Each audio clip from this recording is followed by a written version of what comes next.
Hello everyone, my name is Sophie and this is the second part to my Crescent City review.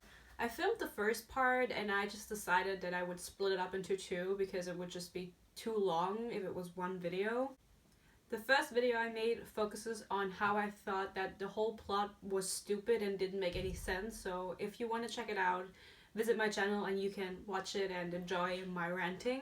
If you have no idea what the book is about, I would suggest you go watch that video first because I do, talk about the plot, about some characters, and you just get a basic idea of how everything works. Now for this video, I want to focus on characters and just on everything that wasn't part of the main plot that annoyed the hell out of me. Before I talk about the character that I hated the most in this book, I want to give out an honorable mention. I will not be talking about a couple of characters like the Viper Queen and the Merman because I just felt like their role wasn't important enough or big enough or significant enough for me to really talk about their characters. I just felt like they didn't have enough to them for me to discuss them right now.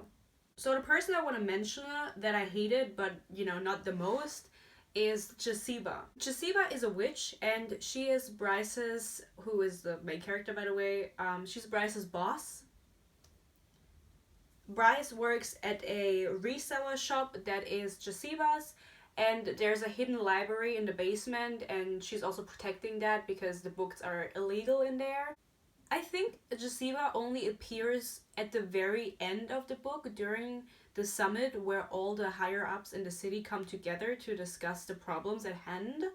Other than that, we only get to know Jesiba over text and talking about her and one video call. Jesiba is supposed to be this very powerful witch that can turn anyone into an animal, and she threatens Bryce with this multiple times throughout the book. Bryce texts her, "Hey, I'm gonna be late to work," and Jesiba answers with, "Hurry up or I'm gonna turn you into a turtle." That's not funny. I just don't think it was supposed to be a funny thing because Jesiba is not pictured as a funny character. Jesiba is supposed to be this powerful witch who is kind of mysterious because we don't really see her and no one knows if she actually turns people into animals. But I just thought it was ridiculous how many times she mentioned, "I'm going to turn you into this, I'm going to turn you into that." It's not funny. It's not fucking funny. Maybe if you mentioned it once, it wasn't funny because she mentioned it so many times that Bryce is going to be turned into an animal if she's late. But I don't know anything about Jesiba. I don't know about her power. I don't know if she's actually going to do it because I don't know her. My least favorite character, however, wasn't Jesiba. It was actually Bryce. Bryce, I just imagined her to look like Aelin from Throne of Glass with red hair and a big ass, because we read about her ass like 50,000 times in this book and her curves, and I just don't care. It's enough if you mention her being a bit bigger or curvy, once or twice, but every other page there's a reference to her ass, and it's like, I get it, she has a big ass. I don't like Bryce for several reasons. One of them being that she's absolutely overdramatic and I don't understand her actions for the most part. I kind of, mentioned that in the other video, but I'm going to talk about it a little bit more here. There are several instances where Bryce reacts a certain way to something that's going on, and I was just taken aback because I didn't know where it was coming from at all. In the beginning, she still has a boyfriend and he's human, and they actually meet for dinner. And Bryce has just had a conversation with Connor, who, is in the Nikos pack, and they want to get it on with one another, but she has a boyfriend, so it's kind of difficult, I just think that when she met with her boyfriend after having their conversation, she was a little bit confused and wasn't feeling right, but I just think that because we're not told. Bryce is at this dinner with her boyfriend. Her boyfriend is an hour late and he's only on his phone, so he's not paying attention to her. What does Bryce do? She just randomly gets up, says, "We're done." She walks over to a table where there's a fae sitting. She insults her and then she leaves. We don't get an inner monologue for Bryce. We don't get her thinking, "Oh my god, my boyfriend's annoying me, how can he do this? I'm just thinking about Connor, I don't think this is right." We get nothing. The whole face situation, I thought that was so ridiculous because the Fae was staring at her, and Bryce gets up from the table. She walks over to the Fae staring at her, and she makes a comment about, "Do you like what you see?" And the Fae is like, "Yeah, I'd pay you and my human slave to sleep with one another." And Bryce is like, "Oh, you're so cheap, like, you just want to watch because you're like a reaper between the sheets," or something like that. And it just didn't make any sense because it came out of nowhere. If she would have been like, "Oh my god, why is she staring at me? This is just all too much. I'm so angry. I'm gonna walk up to her and just show her what's up." Okay, you go. But there was nothing like that, and it's supposed to make us feel like Bryce is this bad bitch. She doesn't let her be stared at, and it doesn't make any sense because I didn't feel it. It very much just took me out of the story and made me reread it, and I just realized that I hated it because I didn't know what Bryce was up to. She's so dramatic for no reason. She's supposed to be this dumb party girl, but inside she's broken, after Nico's death. And she doesn't want anyone to see it, so she continues being this stupid party girl. And I just didn't buy it, honestly. I never believed that she was a party girl in the first place because I see her go to the club once and that's it. So, okay, great for you, but then Daniqua dies and she just doesn't party anymore. That's completely valid that she's traumatized and she just, she's depressed, but you can't tell me that she's so crazy and then she just isn't. There's this one scene that I also hated later on in the book. Basically, Hunt, the main male character and the love interest, he's now finally moving in with Bryce into her apartment after having to sleep on the fucking roof the whole time. They go to pick up his old stuff to move it into Bryce's apartment, and coincidentally they meet Mika, who is Hunt's owner because Hunt is a slave, and they meet his former owner, who is Sandriel, another governor. Hunt knew throughout the book that Sandriel was there, but he was trying to avoid her because he's completely traumatized from everything that happened to him while she was, his slave owner. And so he tries to avoid her at all costs, and they run into her and Mika, and he just locks up. He doesn't know how to act because he's just like in shock, just standing there. And I think at this time, we're in Hunt's head, so we don't get Bryce's thoughts, but just hear me out. Bryce is with him, and her reaction to this scenario to get them out of there, because Hunt can't move, he's just so shocked that he's seeing Sandriel. She pulls out her phone, and she starts taking pictures of the governors, taking a selfie with them, with Hunt in it, and goes, "Oh my god, Hunt, thank you so much for taking me here. You knew I wanted to see them." And they leave. Literally, I don't understand why Sarah J. Maas thought that scene was gonna be like, "Oh my god, yes, she's so smart. She's such a badass. Like, she doesn't care what anyone thinks. That's so cool." I don't want to be too mean, but if you would have given me her thought process in this whole scenario, I would have been like, okay, like, she doesn't know how to get out of it. She sees, Hunt doesn't know how to act, so she's trying to help him. But we don't get that. We get nothing from Bryce. She just all of a sudden starts doing that, and I'm reading it, I'm like, what is she doing? Why is she doing this? I just need the characters' inner monologue or inner thoughts to understand what they're doing. You can't just have them do something and not explain what they're... Especially Bryce, who I think she very much respects Mika and Sandriel, even though she's, snappy to them and sassy. I'm sure she's kind of scared of them because they could just kill her if they wanted to. Another thing about her, she calls every guy that is a magical creature, which I think they're called veneer. I thought that was that stuff for your teeth, but that's just angels and fae, just the name for all of that together. Every veneer guy she calls an alpha hole. Alpha hole, like asshole, but with alpha because of alpha male.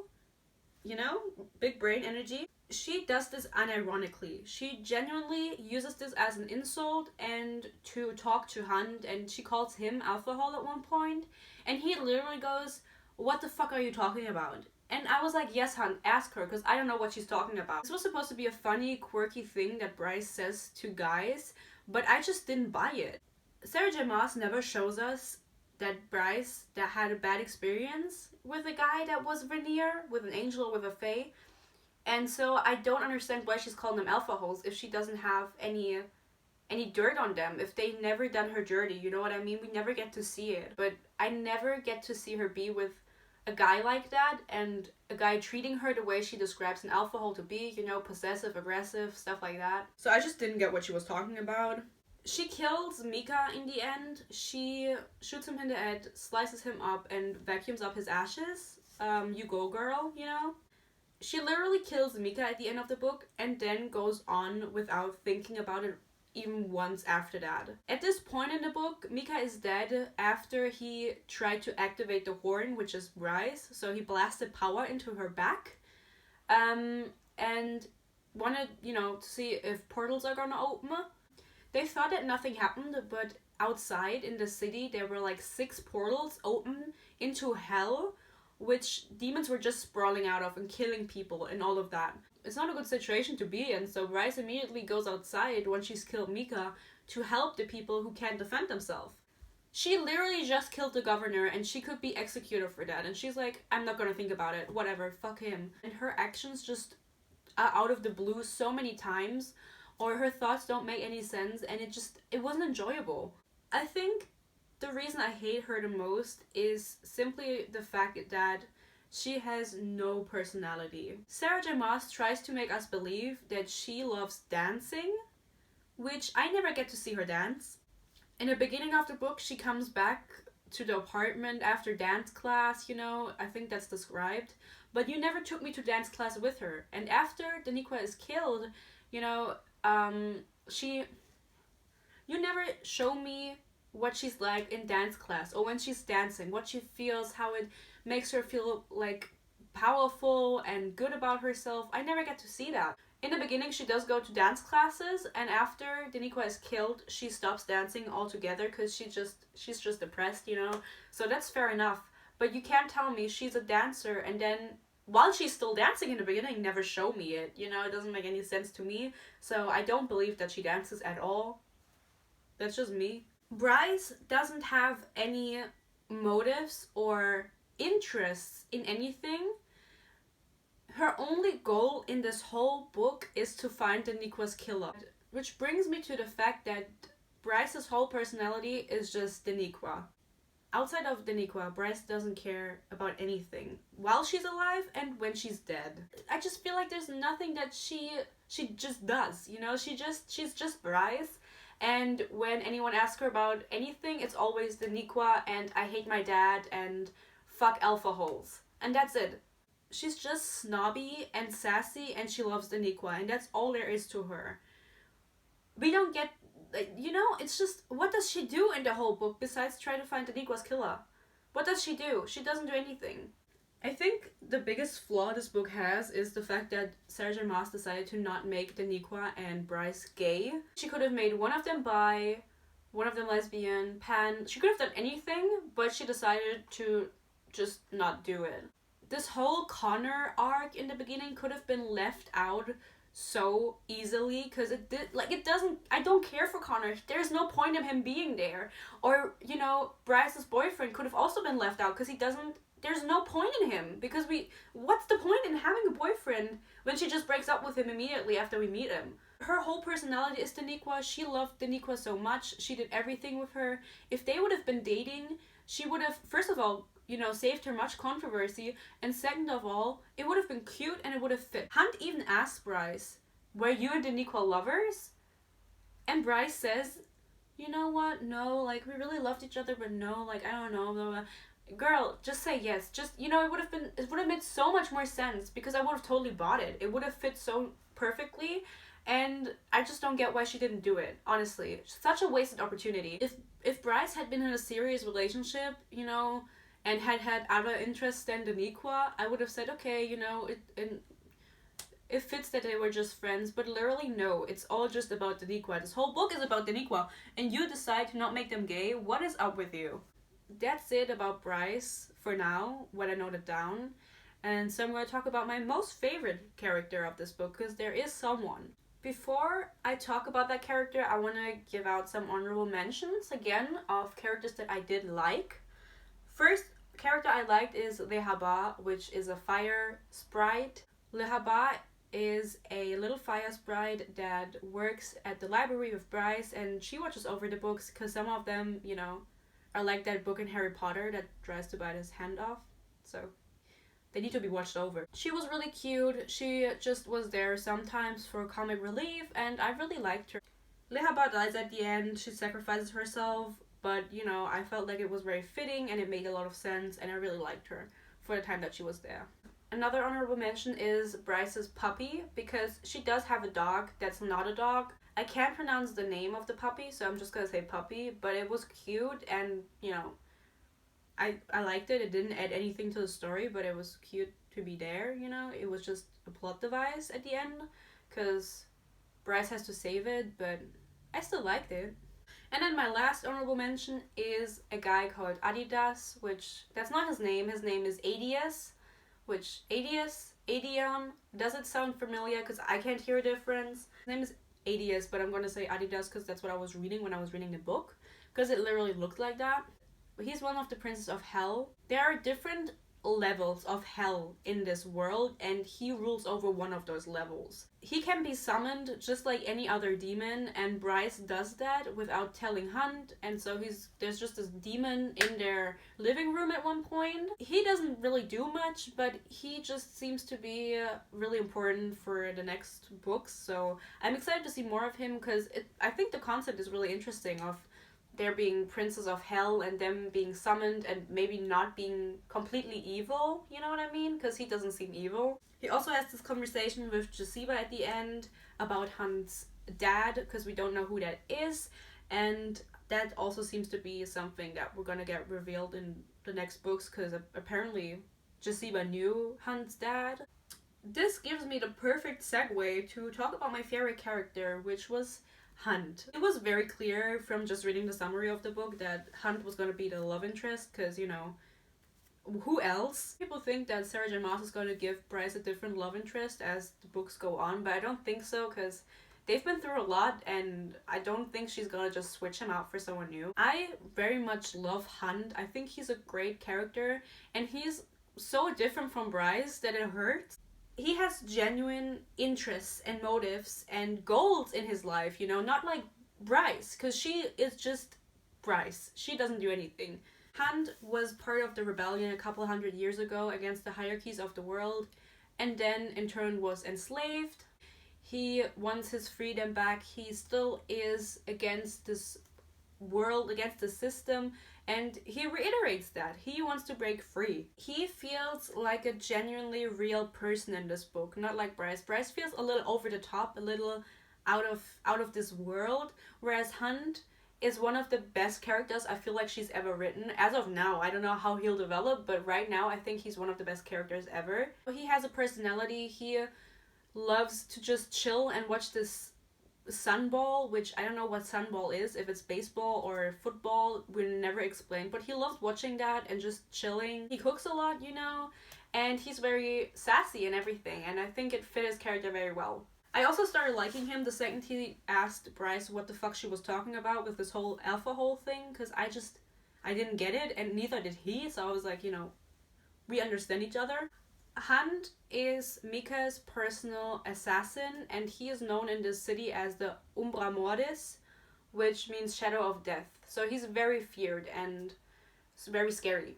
We get to know about him before he turns up, because Bryce and Daniqua are talking about the Umbra Mordis, and they also say he's very dangerous, he's very scary. So you basically get the idea that he's this very ancient evil killer assassin that's just gonna kill anyone he comes across. We then meet Hunt for the first time in the interrogation room in the beginning, when Bryce has to listen to the audio of Daniqua dying.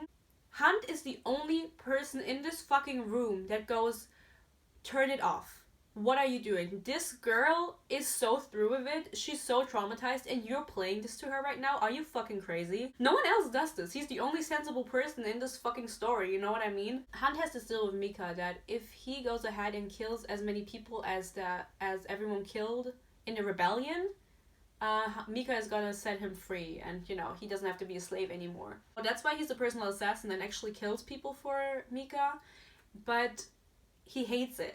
And when I first was introduced or heard about Hunt, I was like, oh, he's gonna be reckless, he's gonna be a Reese or a Rowan or maybe even an Aelin who they kill and they don't care about it. Hunt goes to these missions and kills people, and he comes back to the apartment and he's just through with it. He's in the tunnel, he can't speak. He goes to the shower and he just burns his skin off because he feels like what he's doing is unfair and he regrets it, and he doesn't want to be in that position that he's in. He doesn't want to kill. By the way, every limb regrows if you're immortal in this book, so that's very convenient for the whole storyline, you know? I hate that feature about it. When you can regrow every limb, do you really expect me to be scared for our main characters? If they can just, you know, have their arm chopped off and it regrows in a couple of days, I'm not going to be scared for them if they fight. So I think that's a stupid feature about it, but, you know, very convenient. Hunt just feels very real because of that, because he punishes himself, because he doesn't just let those kills go. Whenever Mika calls him to go on a mission, immediately his stomach like drops. He doesn't want to go. He knows what it's about and he just feels bad immediately before he's even done it, you know? And I think that's just very different from the other characters that kill in her series. So I loved Hunt for that. As I said, we don't know who his dad is, and I definitely think that's going to be revealed as time goes on in this series. It's said that in all records that he looked through, no one ever had the same power as him, which is, you know, control lightning. So I think that his dad is some kind of demon, or maybe a prince of hell, or king of hell. If there's princes, there's kings, you know. But I don't know. I just think that was very much like a hint towards that, because there's nothing in the records and he's the only one with lightning. Now I just want to talk about some things that I genuinely hated. I noted them down under the big title of why question mark, because I just don't get why Sarah J Maas did this. The first thing I'm going to talk about is something that Sarah J Maas is known for, which is the whole sex and smut that she writes.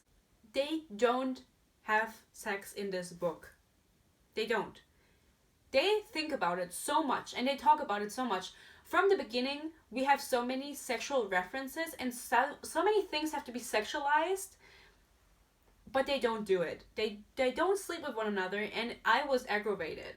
The closest they get is when Hunt fingers her on the couch, but I mean, you know, that's not doing the do. They don't sleep with one another, and it was really sad because that was what I was expecting from this book. It's adult fiction, and you're trying to tell me you're not going to do it with them?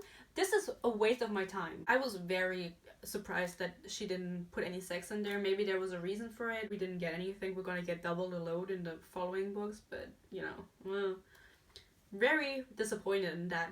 Another thing that I was very confused by is the fact that Hunt was not allowed to stay inside of the apartment with Bryce because she didn't want it, and so he stayed on the roof.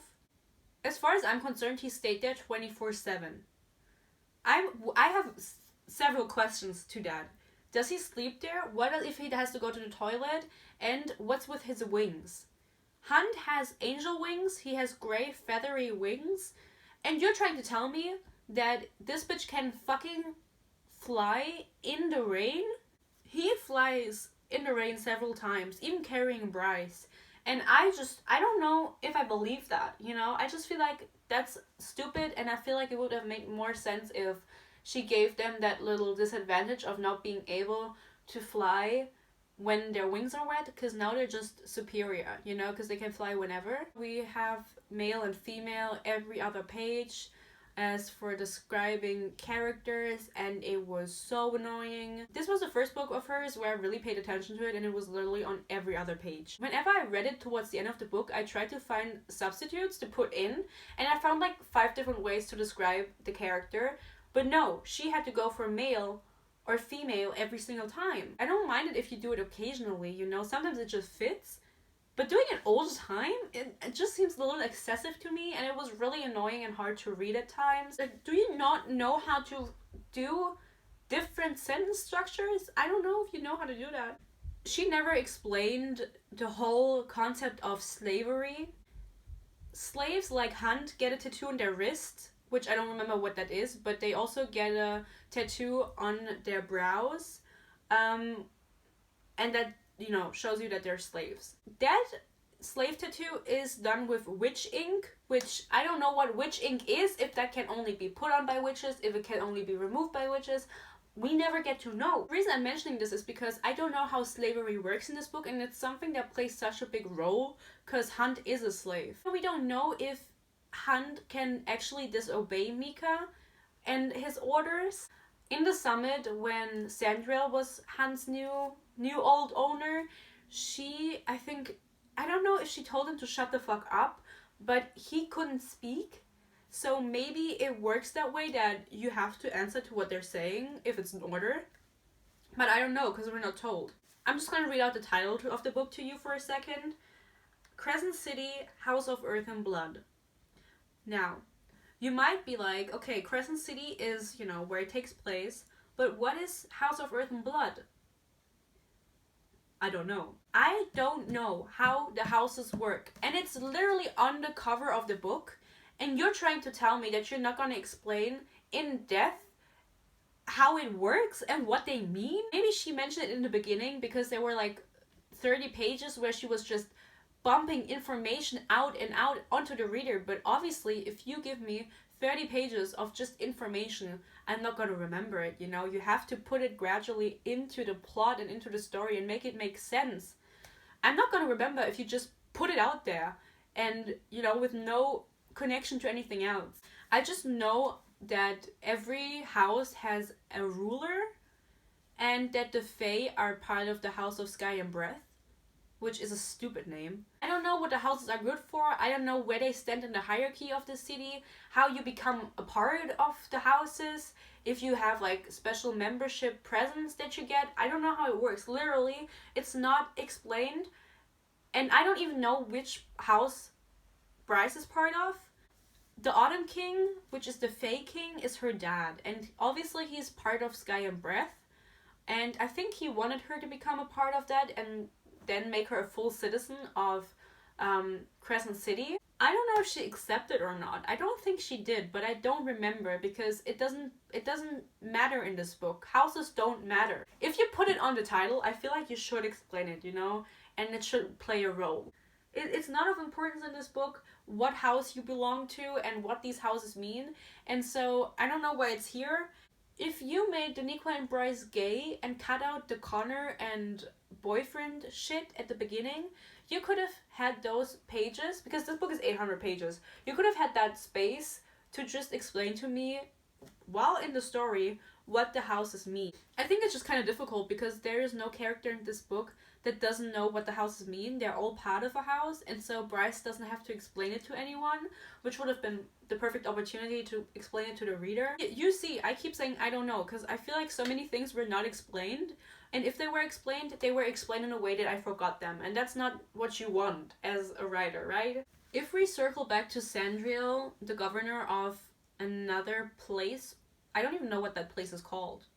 Something with P. Sandriel supposedly has, a slave of her own, and that slave is called the Hammer, and his real name is Pollux. Actually, is he a slave? Maybe he's not a slave and he just serves Sandriel, but he's definitely like Sandriel's personal assassin, just like Hunt is Mika's personal assassin. Pollux is supposed to be this very scary, very bloodlusty guy that just, tortures people because he likes it. We get to see Pollux like once or twice at the end when the summit comes up.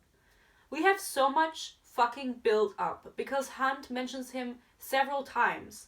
He says, okay, I'm seeing Sandriel, but at least it's just Sandriel, because if Pollux was there, I would just freak out because he tortured me even more. I'm so scared of him, blah blah blah.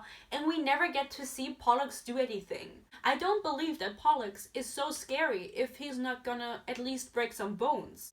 I don't even remember Hunt's reaction to seeing Pollux for the first time after years, because it was so insignificant to me that I just deleted it out of my mind. I just don't get why you give us the exposition of this character being so scary for Hunt, who's so powerful, and then you don't show him to us, you don't have him do anything or taunt Hunt. I don't really know why you did that. I also don't know the difference between Angel and Fae. There's these two powerful species living next to one another.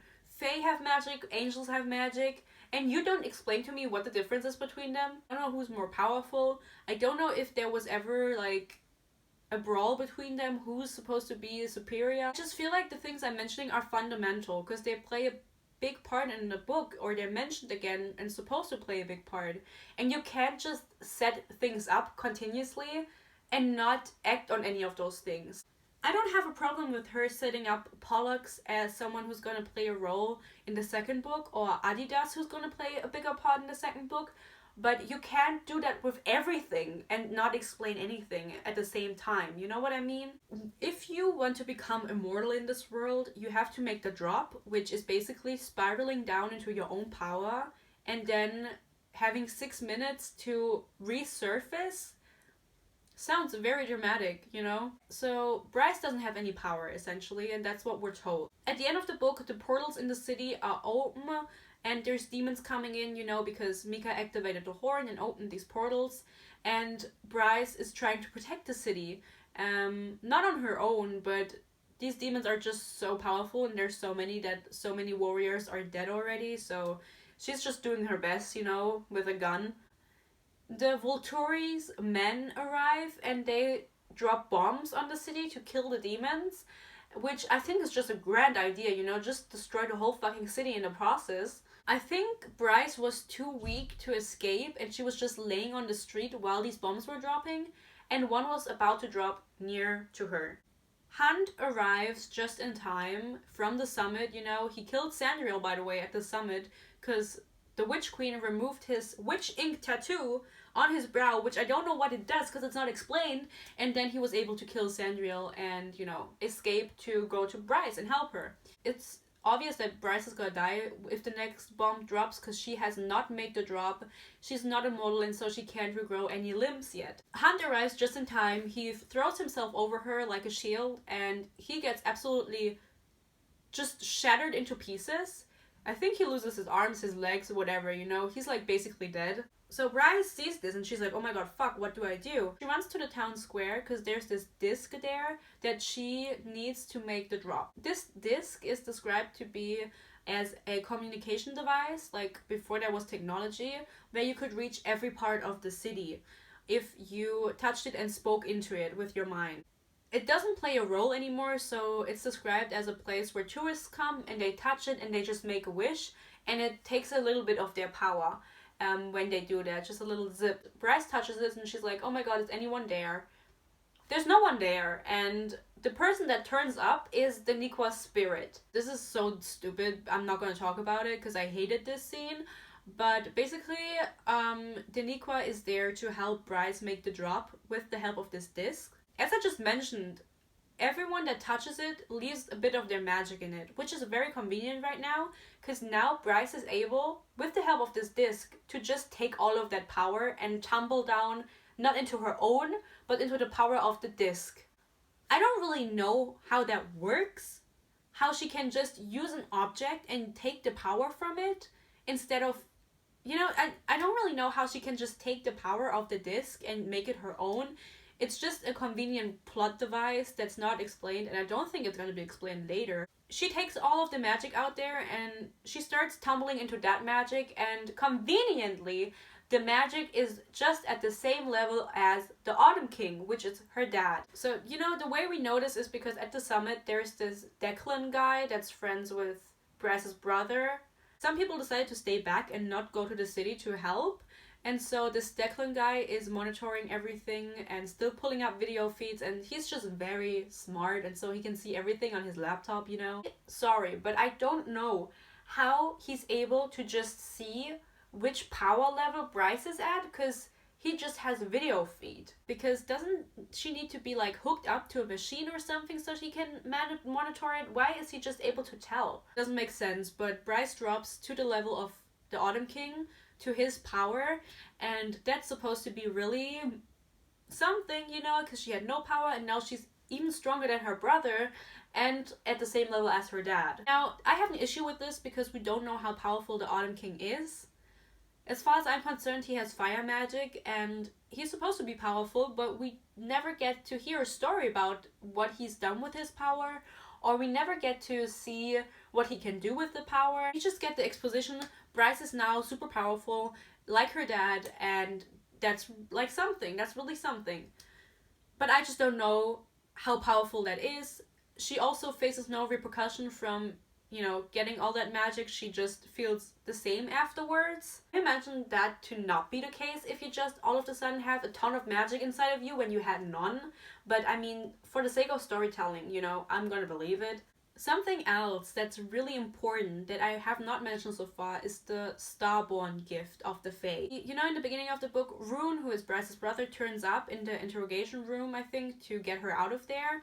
And he's carrying the super cool sword, which I imagine to look like the sword from Stardew Valley. And I also imagine Rune to look like Skrillex, because that's literally how he's described. Like a punk emo kid with long hair and shaved, he's Skrillex in my head.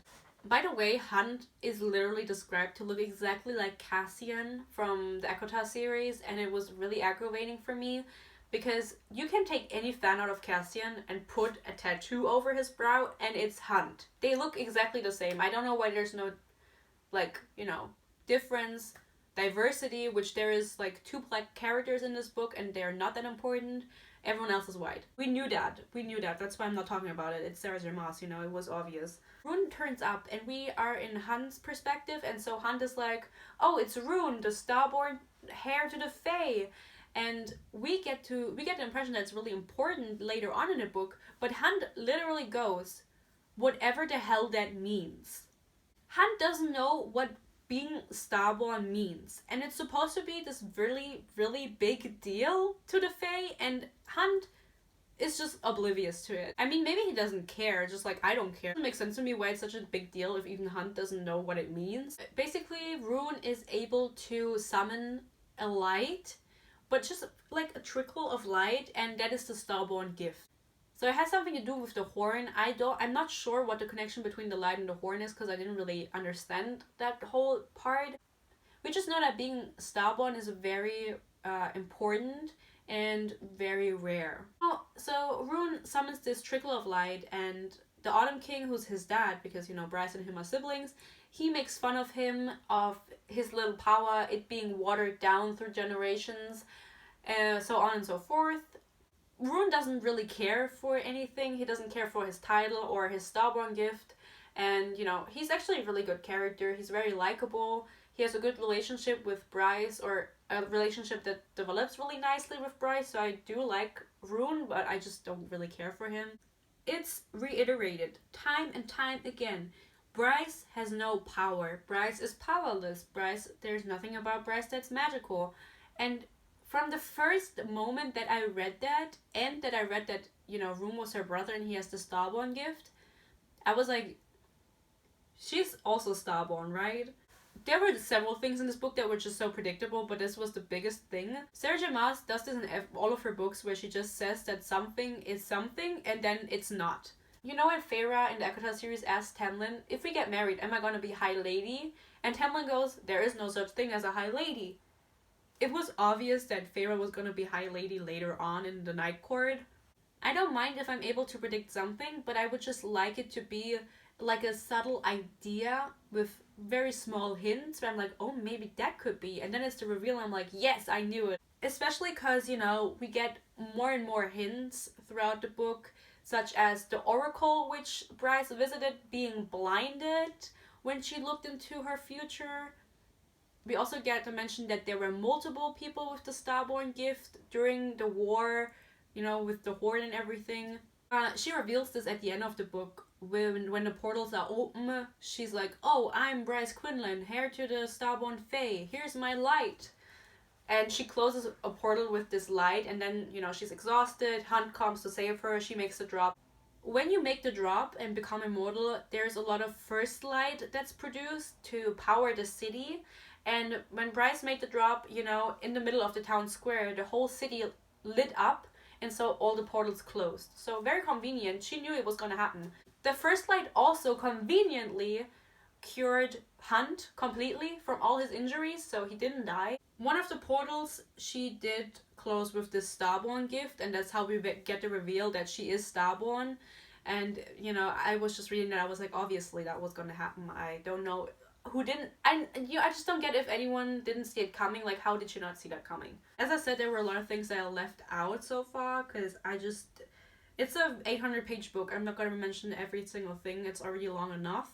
One final thing that I want to mention that I forgot to say that I also hated, that didn't make any sense about the plot. At the end of the book, when Mika is in the library and talking to Bryce and revealing the plot to us, the puppy that Bryce has is also there. Mika is trying to hurt Bryce to an extent where she can't, go against him anymore because he's trying to blast his power through her back to activate the horn. He does that. He activates the horn and opens the portals, but he doesn't know that because he can't tell from inside the library that there's portals outside. And for some reason, Mika throws the puppy into this huge water tank with this very evil creature in it that eats flesh. Bryce proceeds to lock Mika in the bathroom, and then she jumps into the tank to save the puppy from this evil creature, and she almost dies in the process. And one of the guys in this book says, oh my god, this is her ordeal or something, which I don't know what the fuck the ordeal is, because it's mentioned twice and we never get to know what it means. It's something important to the Fae. What the fuck is an ordeal? Why didn't you tell me? This all sounds like a sensible thing. She tries to save her dog, and is risking her life for it because otherwise the dog would literally drown. I'm gonna tell you now that this dog is able to teleport. Really, while Hunt is still on the roof and not allowed inside the apartment, the dog teleports outside of the apartment to bite him and then teleports back into the apartment. And now you're trying to tell me that you just forgot about that conveniently because now apparently the dog can't teleport itself out of the fucking water tank? If you would have given me the information it can't teleport inside of water, I would have been like, okay, fair enough, but you don't give me that information. You don't give me any information. So that whole thing could have been avoided if this puppy just teleported. That's just a plot hole in my opinion. That's all I have to say. I did enjoy the book for the most part. Because I was reading it without the intent to talk about it. When I finished it, it didn't let me go that there were so many things that bothered the fuck out of me in this book, and I just needed to vocalize them to other people because I felt like I was going insane with all this stupidity. I'm definitely gonna read the second book because I want to see if my criticism was adequate. I'm just curious to see how this story is gonna go on now that the main villain for now is killed. Like, who's the villain now? We don't have a villain right now that's out right there. So who's it gonna be? I hope you enjoyed my rant review. I hope it made sense for the most part, which I know sometimes my thoughts are everywhere, so maybe I'm just talking nonsense. Stay safe, stay healthy, and stay inside, and I'll see you in the next video. Thanks. Bye!